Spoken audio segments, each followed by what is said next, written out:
Bihar news में स्वागत है आपका दोस्तों। मैं हूं फिरदौस गनी और आप देख रहे हैं केडीवी लाइव। दोस्तों आज हो चुका है 8 मई 2025। तो आज की पूरे बिहार की टॉप न्यूज लेकर आए हैं आपके लिए। तो चलिए चलते हैं आज की खबरों की ओर, विस्तार से बात करते हैं।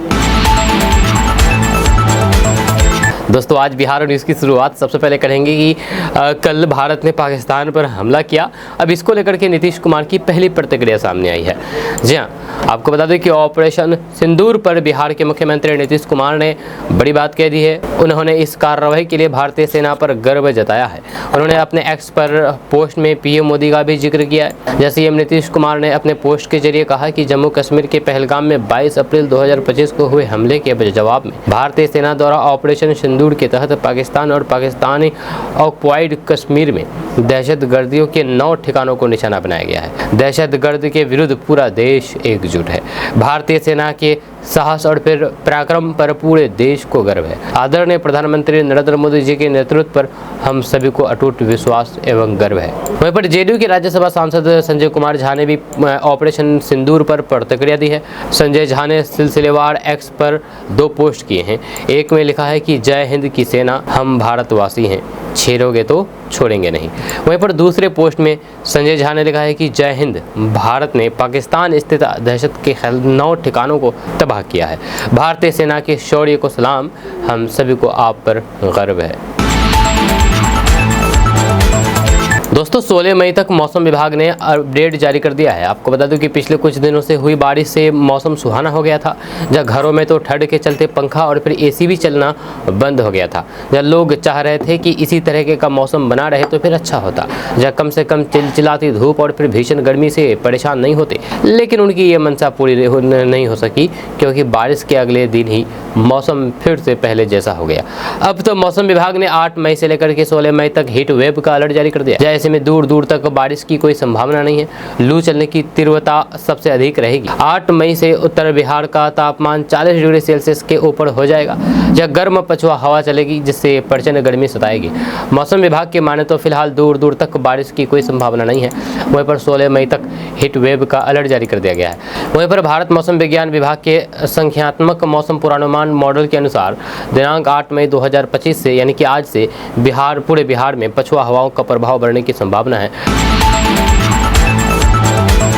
पाकिस्तान मुर्दाबाद, हिंदुस्तान जिंदाबाद, भारत जिंदाबाद। जी ऑपरेशन सिंदूर के बाद असदुद्दीन ओवैसी ने एक वीडियो शेयर किया है, जिसमें असदुद्दीन ओवैसी पूरी जोश के साथ पाकिस्तान मुर्दाबाद, भारत जिंदाबाद का नारा लगाया है। जी अब ये वीडियो सोशल मीडिया पर वायरल हो रहा है।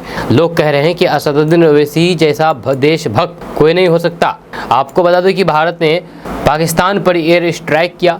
इस स्ट्राइक में दहशतगर्दियों के 9 ठिकानों को तबाह कर दिया है। इसका नाम ऑपरेशन सिंदूर दिया गया है। इस बीच ऑल इंडिया मजलिस इत्तेहाद अल मुस्लिमीन के राष्ट्रीय अध्यक्ष असदुद्दीन ओवैसी का एक वीडियो सामने आया है, जिसमें असदुद्दीन ओवैसी पाकिस्तान मुर्दाबाद और भारत जिंदाबाद के नारे लगाते नजर आ रहे हैं। गौरतलब है कि पहलगाम हमले के बाद असदुद्दीन ओवैसी पाकिस्तान के खिलाफ लगातार मुखर दिखे हैं।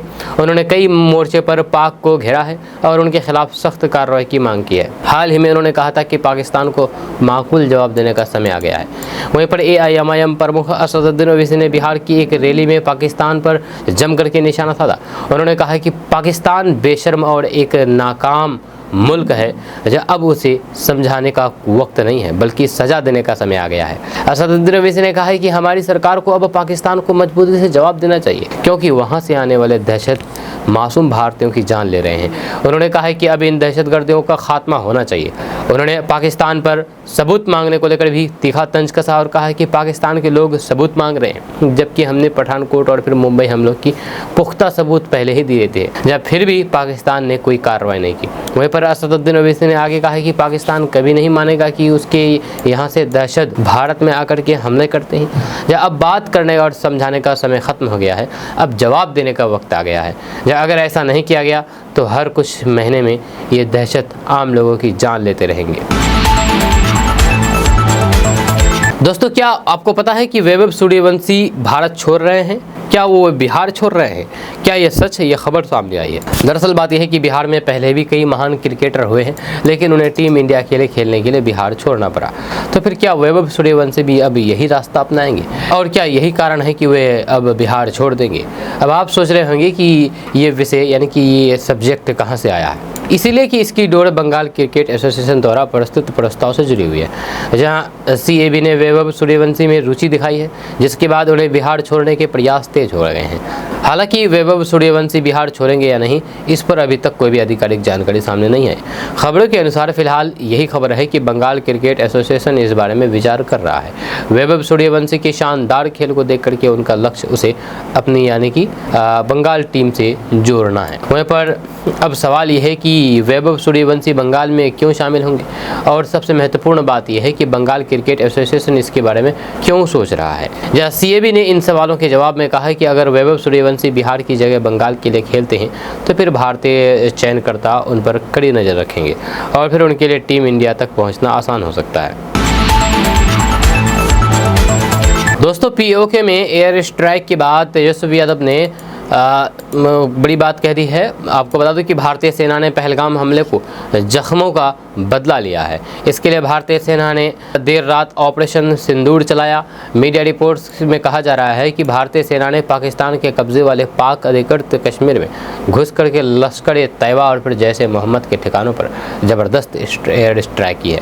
यह कहा जा रहा है कि भारत ने दहशतगर्दियों के 9 ठिकानों को राख कर में मिला दिया है। जब भारत की तरफ से दहशतगर्दियों पर किए गए इस जबरदस्त कार्रवाई के बाद कई प्रतिक्रिया भी सामने आई है। जब बिहार के नेता प्रतिपक्ष तेजस्वी यादव ने एक्स पर लिखा है कि इस लड़ाई में 140 करोड़ भारतवासी सरकार के साथ है। जहां तेजस्वी यादव ने लिखा है कि भारतीयों और फिर भारतीय सेना ने कभी भी अपने देश में किसी भी प्रकार का दहशत और अलगावाद बर्दाश्त नहीं किया और ना ही कभी करेंगे। भारतीय सेना ने हर बार माताओं की कोख, बहनों की कलाई और उनके माथे के सिंदूर की रक्षा की है। हम सत्य, अहिंसा और शांति को मानने वाले लोग हैं। हम भारतीय कभी गलत नहीं करते, लेकिन अगर कोई हमारे साथ गलत करता है तो फिर हम सहते भी नहीं हैं। दहशतगर्द को पोसने वाले लोग यदि हमारी एकता, अखंडता और फिर संपूर्णता पर प्रहार करेंगे तो हमें एकजुट होकर के मुंह तोड़ जवाब देना आता है। जब दहशत के विरुद्ध इस लड़ाई में 140 करोड़ भारतवासी भारतीय सेना और सरकार के साथ है। दोस्तों, प्रशांत किशोर ने किशनगंज में जनसभा को संबोधित करते हुए लोगों से अपील की है कि वे आगामी विधानसभा चुनाव में लालू प्रसाद यादव और नीतीश कुमार के बजाय अपने बच्चों की शिक्षा और फिर रोजगार के लिए वोट करें।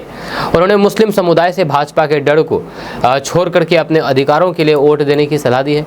जनसुराज के सूत्रधार प्रशांत किशोर ने किशनगंज में एक जनसभा को संबोधित किया। इस दौरान उन्होंने लोगों से आगामी विधानसभा चुनाव में लालू प्रसाद यादव और नीतीश कुमार के चेहरे नहीं बल्कि अपने बच्चों की शिक्षा और फिर रोजगार के लिए वोट करने की अपील की है। जब प्रशांत किशोर किशनगंज जिले के पोवाखाली के हाई स्कूल मैदान में जनसुराज उद्घोष यात्रा के तहत एक जनसभा को संबोधित करने पहुंचे।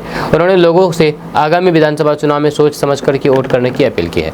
वहीं पर आरजेडी पर जुबानी हमला करते हुए उन्होंने मुस्लिम वोटर्स को साधने की कोशिश की है। उन्होंने कहा कि बिहार में मुस्लिम समुदाय भाजपा के डर से लालटेन को वोट देता है। राजद ने 30 सालों में मुसलमानों के लिए कुछ नहीं किया है। मुसलमान सिर्फ केरोसिन तेल की तरह लालटेन में जल रहा है और रोशनी कहीं और हो रही है। उन्होंने कहा है कि राजद मुसलमानों का रहनुमा होने का दावा करती है, लेकिन पार्टी ने 30 सालों में मुस्लिम समाज के विकास के लिए कुछ नहीं किया है। जब बिहार में मुस्लिम समुदाय के लोग अपना हक मांगने के लिए वोट नहीं देते, बल्कि बिहार में मुसलमान भाजपा के डर से लालटेन को वोट देते हैं। वहीं पर प्रशांत किशोर ने कहा है कि मुस्लिम समुदाय 30 वर्षों से लालटेन को वोट देते आ रहे हैं, लेकिन ना तो उनका विकास हुआ है और ना ही उन्हें राजनीतिक भागीदारी मिली है और ना ही वे अपने राजनीतिक प्रतिद्वंदी भाजपा को हरा पाए हैं। अब समय आ गया है कि मुसलमानों को भाजपा से डरना छोड़ देना चाहिए, जो अपने बच्चों के अधिकारों के लिए वोट देना चाहिए। वहीं पर जनता से अपील करते हुए उन्होंने कहा है कि अगली बार वोट लालू नीतीश के चेहरे पर नहीं बल्कि अपने बच्चों के चेहरे को देख करके दीजिएगा। यह जनता उन्हें और फिर उनके बच्चों को लूटने वाले नेताओं को वोट ना दें। अगली बार अपने बच्चों के लिए वोट दें और फिर बिहार की जनता का राज स्थापित करें। दोस्तों 22 अप्रैल को जम्मू कश्मीर के पहलगाम में हुए हमले के बाद पूरा देश आक्रोशित था। 26 लोगों की जान जाने से देश भर के लोग शोक में थे। अब पाकिस्तान और पीओके के 9 ठिकानों को तबाह किए जाने के बाद भारतीय सेना की वाहवाही हो रही है। जब बिहार के मुख्यमंत्री नीतीश कुमार की पार्टी जेडीयू की ओर से भी इस पर रिएक्शन आया है। जेडीयू के प्रदेश अध्यक्ष उमेश कुशवाहा ने एक्स पर लिखा है कि भारतीय सेना के अभूतपूर्व साहस और शौर्य को सलाम, हमारी सेना हमारी शान है। उधर बिहार सरकार में मंत्री रहे और विकासशील इंसान पार्टी के प्रमुख मुकेश सहनी ने भी ऑपरेशन सिंदूर पर प्रतिक्रिया दी है। उन्होंने सोशल मीडिया पर इस कार्रवाई को लेकर के लिखा है कि प्रहराय सन्निहिता जयाय प्रशिक्षिता, यानी कि प्रहार के लिए तत्पर, विजय के लिए प्रशिक्षित। जय हिंद, जय भारत। दोस्तों बिहार लोक सेवा आयोग यानी कि बीपीएससी विभिन्न विभागों में सहायक प्रोफेसर पदों के लिए आवेदन की अंतिम तिथि नज़दीक है। ये भर्ती बिहार राज्य चिकित्सा महाविद्यालय और फिर अस्पतालों में की जा रही है। वहीं पर योग्य उम्मीदवार आधिकारिक वेबसाइट bpsc.bihar.gov.in पर आवेदन कर सकते हैं। इस भर्ती अभियान के तहत कुल 17,011 खाली पड़े पदों को भरा जाएगा। आवेदकों के पास मान्यता प्राप्त चिकित्सा कॉलेज से MD/MS डिग्री होना चाहिए और संबंधित विषय में 3 वर्षों का अनुभव होना चाहिए। उम्मीदवारों की आयु 1 अगस्त 2025 को 45 वर्ष से अधिक नहीं होनी चाहिए। वहीं पर आरक्षित श्रेणी के उम्मीदवार के लिए आयु सीमा में छूट दी गई है। वहीं पर उम्मीदवार पात्रता मानदंड, वेतनमान और फिर अन्य विवरणों की जांच कर सकते हैं, जो कि अधिसूचना में उपलब्ध है। वहीं पर राज्य के SC/ST महिला उम्मीदवारों PWD श्रेणी के लिए आवेदन शुल्क 25 रुपये है, जबकि अन्य श्रेणियों के लिए 100 रुपये का शुल्क लागू है। वहीं पर आधिकारिक वेबसाइट के बारे में बात की जाए तो bpsc.bihar.gov.in पर जाएं। यहाँ पर जाने के बाद आप जो प्रक्रिया है उसको फॉलो करके आप आवेदन कर सकते हैं। दोस्तों ऑपरेशन सिंदूर के बाद बिहार में जश्न का माहौल है। केंद्रीय गृह राज्य मंत्री की जिले में जमकर के आतिशबाजी हुई है। जी हां, दहशतगर्द के खिलाफ भारतीय सेना के ऑपरेशन सिंदूर के बाद पूरे देश में जश्न का माहौल है। केंद्रीय गृह राज्य मंत्री नित्यानंद राय के गृह जिले हाजीपुर के लोगों में खुशी का माहौल है। लोगों ने आतिशबाजी करके इस खास दिन को सेलिब्रेट किया है। उत्साहित लोगों ने शहर के राजेंद्र चौक में नगर थाना चौक पर जमकर के आतिशबाजी की और पाकिस्तान मुर्दाबाद के नारे लगाए। साथ ही साथ कहा है कि जिन महिलाओं ने पहलगाम में अपना पति और फिर बेटा को खोया है, उसका बदला सेना ने ऑपरेशन सिंदूर से लिया है।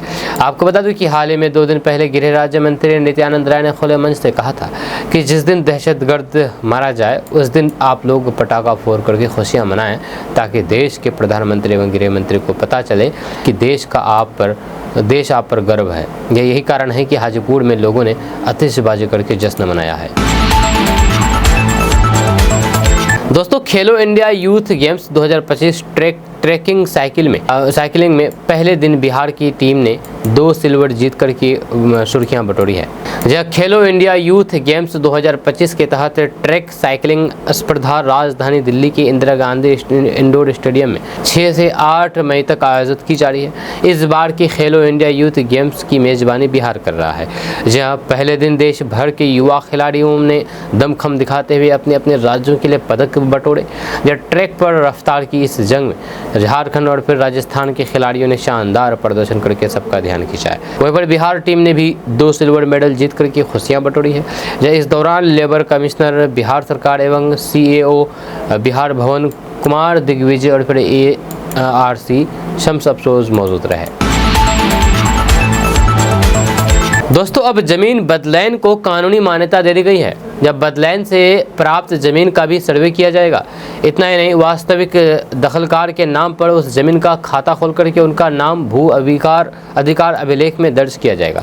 यदि 2 किसानों ने आपस में बातचीत करके एक दूसरे की ज़मीन आपसी सहमति से अदला बदली कर ली है और फिर वर्तमान समय में दोनों किसान उस बदली हुई ज़मीन पर बिना किसी भी बात के शांतिपूर्ण कब्जा बनाए हुए हैं तथा सर्वे के दौरान दोनों पक्ष लिखित रूप से ये सहमति दे देते हैं, तो फिर इस बदलायन को वैध मानते हुए ऐसी ज़मीन का सर्वे कर तथा दखलकार के नाम पर खाता खोला जाएगा। वहीं पर सरकार द्वारा बिहार विशेष सर्वेक्षण एवं बंदोबस्त नियमावली 2025 की स्वीकृति की गई है।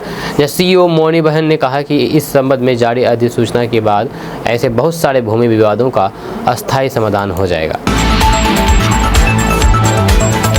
बिहार वासियों के लिए अच्छी खबर है, क्योंकि बिहार में तालाब को अब नया जीवनदान मिलेगा, नया जीवन मिलेगा, क्योंकि सरकार ने नई पहचान देने की मुहिम शुरू कर दी है। जी हाँ, बिहार के सरकारी तालाबों को अब विशिष्ट पहचान यानी कि UID मिलेगी। जब बिहार गजेटियर्स जल निकायों के संरक्षण की दिशा में मददगार साबित होगी और फिर UID से संबंधित काम करने में विशेष भूमिका निभाएगी।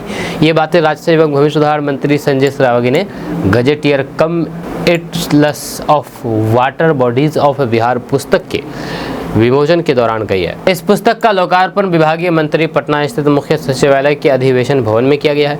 इस मौके पर उन्होंने कहा है कि इससे न सिर्फ जल स्रोतों की सुरक्षा और प्रबंधन को बल मिलेगा, बल्कि अतिक्रमित जल निकायों की पहचान करके उन्हें फिर से संरक्षित करने में स्थानीय प्रशासन को मदद मिलेगी। साथ ही साथ राज्य की नदियाँ, अर्धभूमि, तालाब जैसे जल निकायों की जानकारी मानचित्रों के माध्यम से मिलेगी। वहीं पर पुस्तक विमोचन के अवसर पर मंत्री संजय सरावगी ने कहा कि जल जीवन और हरियाली को लेकर के मुख्यमंत्री नीतीश कुमार की जो सोच है उसी के अनुरूप इस पुस्तक का प्रकाशन हुआ है। उन्होंने कहा कि दरभंगा तालाबों का शहर है, लेकिन जब मुख्यमंत्री नीतीश कुमार ने वहां जाकर के ये महसूस किया कि यहाँ पानी की भीषण समस्या है, तो फिर बचे हुए बिहार का क्या होगा। इसके बाद ही मुख्यमंत्री जी ने जल जीवन हरियाली मिशन की शुरुआत की थी। इससे प्रेरणा लेकर ही आज इस पुस्तक का विमोचन हुआ है। दोस्तों, प्रधानमंत्री नरेंद्र मोदी ने देश के नाम संबोधन किया है। जी हाँ, पाकिस्तान पर अटैक के बाद पहली बार प्रधानमंत्री मोदी ने संबोधित किया है। जब भारत की अंतरिक्ष ताकत को लेकर के पीएम मोदी जानकारी देते हुए कहा है कि चंद्रयान 2 ने अहम तस्वीरें भेजी है। चंद्रयान 1 ने अब पानी की खोज में मदद की है। गगनयान हमारी महत्वाकांक्षाओं को दिखाया है। जब भारतीय अंतरिक्ष यात्री जल्द स्पेस में जाएंगे। प्रधानमंत्री नरेंद्र मोदी का कल अंतरिम अन्वेषण पर वैश्विक सम्मेलन के लिए रिकॉर्ड किया गया वीडियो संदेश प्रसारित किया गया है। पीएम मोदी ने कहा है कि अंतरिक्ष सिर्फ एक गंतव्य नहीं है, ये जिज्ञासा, साहस और सामूहिक प्रगति की घोषणा है। वहीं पर भारतीय अंतरिक्ष यात्रा इसी भावना को दर्शाती है। 1963 में एक छोटे रॉकेट को लॉन्च करने से लेकर के चंद्रमा के दक्षिणी ध्रुव के पास उतरने वाला पहला देश बनने तक हमारी यात्रा उल्लेखनीय रही है। दोस्तों, बिहार में चुनाव से पहले बीजेपी जेडीयू को बड़ा झटका लगा है। यहां पर दो दिग्गज नेताओं के साथ सैकड़ों समर्थक कांग्रेस में शामिल हुए हैं। यह 2025 के बिहार में विधानसभा चुनाव से पहले प्रदेश में यानी कि बिहार में दल बदल का खेल शुरू हो चुका है। जब बिहार में बीजेपी और जेडीयू को बड़ा झटका दिया है। वहीं पर बुधवार को चंडी से 2 बार पूर्व विधायक और बीजेपी नेता अनिल सिंह एवं जनता दल यूनाइटेड यानी कि जेडीयू के पूर्व प्रदेश महासचिव और फिर राज्य सलाहकार परिषद के सदस्य पूर्व विधानसभा प्रत्याशी शंभू पटेल कांग्रेस में शामिल हो गए। जब प्रदेश कांग्रेस मुख्यालय यानी कि सदाकत आश्रम में आयोजित मिलन समारोह में बिहार कांग्रेस के अध्यक्ष राजेश कुमार राम की उपस्थिति में इन लोगों ने सैकड़ों समर्थकों के साथ कांग्रेस पार्टी का दामन थाम लिया। जगह पर प्रदेश कांग्रेस मुख्यालय में आयोजित समारोह में पूर्व विधायक अनिल सिंह और फिर जेडीयू के पूर्व महासचिव शंभू पटेल ने प्रदेश कांग्रेस अध्यक्ष राजेश राम के हाथों अपने सैकड़ों समर्थकों के साथ कांग्रेस की विविध सदस्यता ग्रहण की। यह सदस्यता ग्रहण करने के बाद राजेश राम ने कहा कि अनिल सिंह एक बार कांग्रेस तो और एक बार समता पार्टी से विधायक रह चुके हैं। दोस्तों, बिहार विधानसभा चुनाव को लेकर के सीएम नीतीश कुमार एक्टिव हो गए हैं। जी आपको बता दें कि मुख्यमंत्री नीतीश कुमार ने एनडीए के घटक दलों के नेताओं के साथ बैठक करके एकजुटता का संदेश दिया है। जहाँ वहीं पर हिंदुस्तान एवं मोर्चा, लोजपा, रामविलास रालोमो के नेताओं ने मुख्यमंत्री नीतीश कुमार से मुलाकात की है। इस दौरान सीएम नीतीश कुमार ने जनता के बीच पिछले 20 सालों में हुए बदलाव की जानकारी देने का टास्क घटक दलों को दिया है। वहीं पर उन्हें बताया जाए कि साल 2005 में क्या हालात थे और 2025 में क्या स्थिति है। शिक्षा, चिकित्सा, सड़क, बिजली, परिवहन समेत तमाम क्षेत्रों में किए गए कामों की जानकारी जनता को दी जाए। वहीं पर इसके लिए हाल ही में विमोचित की गई पुस्तिका बिहार का नव निर्माण 20 साल बिहार के बदलते बिहार में दर्ज उपलब्धियों के बारे में लोगों को बताया। इसके साथ ही एनडीए के घटक दलों को आगामी चुनाव को देखते हुए क्षेत्र में एकजुटता दिखाने और समन्वय के साथ काम करने का निर्देश दिया गया है। जहाँ वहीं पर चुनाव के दौरान किन मुद्दों को लेकर के जनता के बीच जाना है, इन मुद्दों का चयन आपसी सहमति से किए जाने पर चर्चा है। दोस्तों, जब देश की सुरक्षा पर हमला होता है तो फिर जवाब सिर्फ सरकार या फिर सेना नहीं देती, बल्कि जवाब पूरा देश देता है। जम्मू कश्मीर के पहलगाम में हुए हमले के बाद भारत की ओर से किए गए ऑपरेशन सिंदूर ने न सिर्फ दुश्मनों को मुंहतोड़ जवाब दिया है, बल्कि पूरे भारत में एकता और फिर गर्व की लहर भी दौड़ा दी है। इसी गर्व और फिर देशभक्ति की मिसाल देखने को मिली बिहार के मुजफ्फरपुर जिले में, जहाँ पर लोगों ने मजहब से ऊपर उठ करके भारतीय फौज के इस साहसिक कदम का जश्न मनाया। जहाँ खास बात ये रही कि इसमें मुस्लिम समुदाय की भागीदारी भी उतनी ही प्रखर रही जितनी किसी और की। वहाँ पर मोती झील व्यापारी संघ के अध्यक्ष अब्दुल मजीद खुद जश्न की अगुवाई करते हुए नजर आए। उनका कहना था कि हम लोग खुश हैं, जश्न मना रहे हैं। सबसे ज़्यादा खुशी इस बात की है कि पाकिस्तान को अब समझ में आ गया होगा कि भारत का मुसलमान कभी भी उनके साथ नहीं जाएंगे, जब हमने बता दिया है कि हमारा देश सबसे पहले है। वहाँ पर अब्दुल मजीद का जोश सिर्फ बयानों तक सीमित नहीं रहा। उन्होंने कहा है कि भारत सरकार को अब रियायतें छोड़ करके सारा पैसा सेना पर लगा देना चाहिए। हमें ना बिजली हाफ बिल चाहिए, ना कर्ज माफ़, सारा पैसा सेना को दे दो। इस बार हमें सिर्फ पाकिस्तान चाहिए। ये बयान सिर्फ एक व्यापारी का नहीं है, बल्कि ये उस आम भारतीयों की भावना है जो वर्षों से दहशत के जख्म झेल रहे हैं। दोस्तों, बिहार में होने वाले विधानसभा चुनाव से पहले सियासी पारा हाई है। यह 4 मई को राजधानी पटना में महागठबंधन की तीसरी बैठक हुई। इस बैठक में महागठबंधन में शामिल सभी दलों ने एकजुट रहने और फिर मजबूती के साथ चुनाव लड़ने के लिए संकल्प लिया। महागठबंधन की सबसे बड़ी पार्टी राष्ट्रीय जनता दल यानी कि आरजेडी के नेता तेजस्वी यादव ने बैठक के बाद पत्रकारों से बातचीत में कहा है कि मीटिंग में तय हुआ है कि हम लोग 20 मई को मजदूर की हड़ताल का पूरी तरह समर्थन करेंगे और फिर पूरे जिले में इंडिया ब्लॉक के लोग मजदूर के साथ सड़क पर उतरेंगे। आपको बता दूं कि महागठबंधन में आरजेडी के अलावा कांग्रेस, लेफ्ट और फिर विकासशील इंसान पार्टी समेत कई क्षेत्रीय दल शामिल है।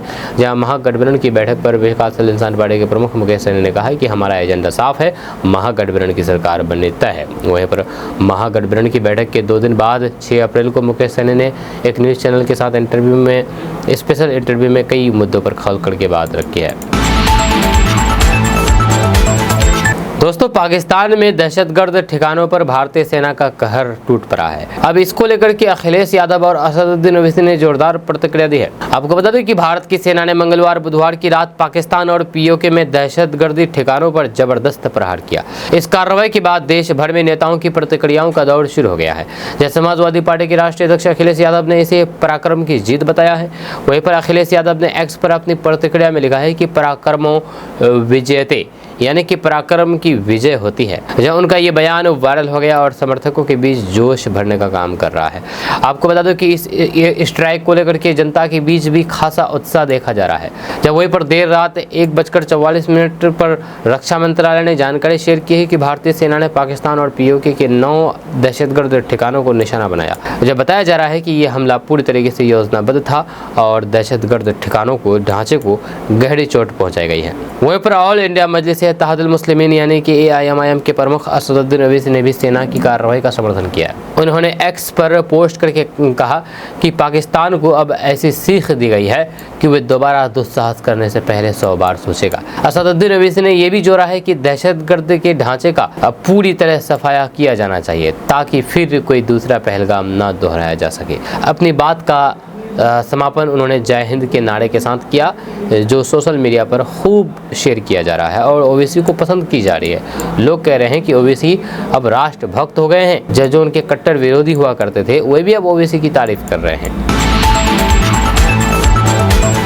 दोस्तों, ऑपरेशन सिंदूर की कामयाबी के बाद बिहार के मुख्यमंत्री की आवास की सुरक्षा व्यवस्था बढ़ाई गई है। जब पाकिस्तान के खिलाफ ऑपरेशन सिंदूर की कामयाबी के बाद अब अंतर्राष्ट्रीय सीमाओं से सटे राज्यों की सुरक्षा को और मजबूत कर दिया गया है। इसके तहत बिहार की सुरक्षा व्यवस्था भी कड़ी कर दी गई है। राजधानी पटना में मुख्यमंत्री आवास की सुरक्षा बढ़ा दी गई है। यहाँ आने वाली सभी गाड़ियों की चेकिंग के लिए डॉग स्क्वाड की टीम तैनात कर दी गई है। मुख्यमंत्री आवास में जाने वाली किसी प्राइवेट गाड़ी को बिना डॉग स्क्वाड की टीम की जाँच के बगैर जाने की अनुमति नहीं होगी। वहीं पर पाकिस्तान और नेपाल से सटे भारतीय सीमाओं पर सुरक्षा को लेकर के केंद्र सरकार सतर्क हो गई है। इसी के तहत केंद्रीय गृह मंत्री अमित शाह ने एक आपात बैठक बुलाई, जिसमें सीमावर्ती राज्यों के मुख्यमंत्री, मुख्य सचिव और फिर पुलिस महानिदेशक शामिल हुए। ये बैठक वीडियो कॉन्फ्रेंसिंग के जरिए हुई और फिर इसका उद्देश्य भारत की आंतरिक सुरक्षा की समीक्षा करना था। दोस्तों, बिहार के समस्तीपुर जिले से बैंक में लूट की हैरान कर देने वाला मामला सामने आया है। यहां पर अपराधियों ने चुस्त दुरुस्त कानून व्यवस्था को ठेंगा दिखाते हुए बड़ी लूट की घटना को अंजाम दिया है। जानकारी के अनुसार अपराधियों ने नगर थाना क्षेत्र में बड़ी लूट की घटना को अंजाम दिया और फरार हो गए। वहीं पर घटना की जानकारी मिलने पर मौके पर पुलिस की टीम पहुंची और फिर कई पुलिस अधिकारी भी मौके पर पहुंचे। जब पुलिस टीम आसपास के इलाकों में तलाशी अभियान चला रही है। जानकारी के अनुसार समस्तीपुर जिले में अपराधियों ने सुबह बैंक लूट की एक बड़ी घटना को अंजाम दिया। जननगर थाना क्षेत्र में स्थित बैंक ऑफ महाराष्ट्र ब्रांच में अपराधियों ने लूट की घटना को अंजाम दिया।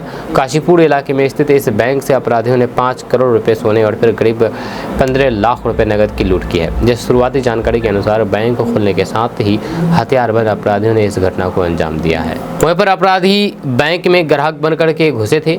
बैंक में घुसने के साथ ही उन्होंने हथियार के दम पर बैंक कर्मियों और फिर उस वक्त बैंक में मौजूद ग्राहकों को बंधक बना लिया। जब सुबह सुबह बैंक खुलने के कारण बैंक में ग्राहकों की संख्या बहुत कम थी। इसके बाद करीब 40 मिनट तक अपराधियों ने लूटपाट की घटना को अंजाम दिया।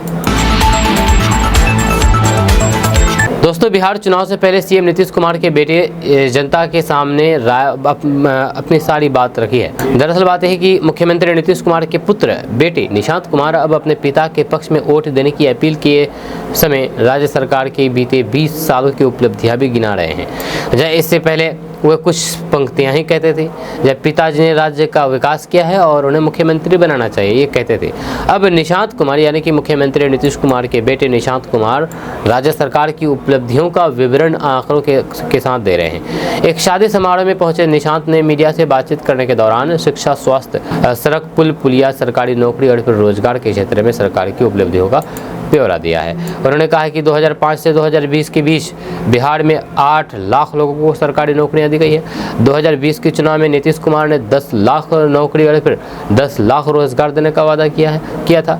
वह न सिर्फ पूरा हो रहा है बल्कि वादा से अधिक लोगों को नौकरियां दी गई है, रोजगार दिया गया है। वहीं पर उन्होंने कहा कि 2020 के बाद अब तक 9,35,000 लोगों को सरकारी नौकरियां दी गई है। अगले कुछ महीनों में ये संख्या 12 लाख तक पहुंच जाएगी। इसी तरह 10 लाख के बदले 38 लाख लोगों को रोजगार दिया गया है। यह आंकड़ा भी 50 लाख तक पहुंच जाएगा। वहीं पर निशांत कुमार ने महिला सशक्तिकरण के लिए किए गए प्रयासों की विशेष चर्चा की है। उन्होंने कहा है कि पंचायतों और फिर नगर निकायों में महिलाओं को आरक्षण दिया गया है। इससे राजनीति में मुख्य धारा में महिलाओं की भागीदारी बढ़ी है। इसी तरह सरकारी सेवाओं और शैक्षणिक संस्थानों में आरक्षण की सुविधा देने का भी लाभ महिलाओं को मिला है। दोस्तों, पहलगाम हमले का मुंहतोड़ जवाब देते हुए भारत ने पाकिस्तान पर एयर स्ट्राइक की। जिस ऑपरेशन सिंदूर को लेकर के पीएम मोदी ने कैबिनेट मंत्रियों को जानकारी देते हुए सेना की तारीफ की है। सूत्रों का कहना है कि ऑपरेशन सिंदूर की जानकारी देते हुए पीएम मोदी ने कहा कि ये देश के लिए गर्व का पल है। इस सफल ऑपरेशन के लिए कैबिनेट मंत्रियों ने पीएम मोदी को बधाई दी है। जब करीब 4 मिनट तक ऑपरेशन के विभिन्न पहलुओं से अवगत कराया गया है। इस बैठक में पीएम मोदी ने कहा कि ये तो होना ही था जब पूरा देश हमारी ओर देख रहा था। हमें हमारी सेना पर गर्व है। इस पर कैबिनेट के सभी सदस्यों ने मेजे थपथपा करके कार्रवाई का स्वागत किया है। इस पूरे घटनाक्रमों को लेकर के आज सर्वदलीय बैठक बुलाई गई है, जिसकी अध्यक्षता राजनाथ सिंह करेंगे। इस बैठक में केंद्र की तरफ से अमित शाह और किरण रिजिजू भी शामिल रहेंगे। ये बैठक सुबह 11 बजे से बुलाई गई है, आज सुबह 11 बजे। दोस्तों, बिहार विधानसभा चुनाव को देखते हुए सियासी बाजार सज चुका है। विभिन्न राजनीतिक पार्टियां उम्मीदवारों की प्रोफाइलिंग में जुटी हुई है। वहीं पर कुछ नामचीन चेहरे निर्दलीय चुनावी दांव खेलने का भी मन बना रहे हैं। इसी क्रम में एक न्यूज चैनल के सूत्रों के हवाले से एक बड़ी खबर सामने आ रही है। वहीं पर जदयू के दिग्गज नेता सीएम नीतीश कुमार के करीबी नेताओं में से एक स्वर्गीय अकबर इमाम के बड़े बेटे शर्जिल इमाम सियासी पारी का आगाज कर सकते हैं। शर्जिल इमाम के सबसे करीबी सूत्र ने बताया है कि वे इस बार के विधानसभा चुनाव में सियासी सफर की शुरुआत करते नजर आ रहे हैं। जनता की रायशुमारी के बाद यह फैसला लिया जाएगा कि बिहार के किस विधानसभा से शर्जिल इमाम चुनावी बिगुल फूंकेंगे। आपको बता दें कि 1988 में बिहार के जहानाबाद के काको गांव में जन्मे शर्जिल इमाम एक प्रमुख भारतीय छात्र कार्यकर्ताओं के रूप में उभरे। नागरिकता संशोधन सीएए के खिलाफ विरोध प्रदर्शन में उनकी भागीदारी की वजह से वे सुर्खियों में बने। इन प्रदर्शनों के दौरान उनके भाषणों को भड़काऊ बना गया, जिसके कारण उन्हें देशद्रोह के आरोप में गिरफ्तार किया गया। शर्जिल इमाम की शिक्षा का सफर 1994 में शुरू हुआ, जो अपने शिक्षकों की किताबों के प्रति अपने प्रेम के लिए जाने जाते हैं। उन्होंने पटना के एक मिशनरी स्कूल और फिर बाद में बसंत कुंज के दिल्ली पब्लिक स्कूल में अपनी स्कूली शिक्षा शिक्षा पूरी की। वहीं पर 2006 में हाई स्कूल पूरा करने के बाद शर्जील इमाम ने भारतीय प्रौद्योगिकी संस्थान बॉम्बे में कंप्यूटर इंजीनियरिंग की पढ़ाई की, जहां स्नातक होने के बाद उन्होंने बेंगलुरु में एक सॉफ्टवेयर कंपनी में 2 साल काम किया। 2013 में शर्जील इमाम ने शिक्षा जगत में वापसी की। उन्होंने आधुनिक इतिहास में मास्टर डिग्री हासिल करने के लिए नई दिल्ली में जवाहरलाल नेहरू विश्वविद्यालय यानी कि JNU में दाखिला लिया। अंत में 2015 में उसी विश्वविद्यालय में यानी कि JNU में अपनी PhD शुरू की। शिक्षा में उनकी ढूंढता के समानांतर ही उन्होंने पेशेवर दुनिया में भी कुछ समय बिताया। 2009 में शर्जील इमाम ने 2 महीने के लिए कोपेनहेगन के IIT विश्वविद्यालय में एक प्रोग्रामर के रूप में काम किया और फिर बाद में IIT बॉम्बे में एक शिक्षण सहायक के रूप में भूमिका निभाई।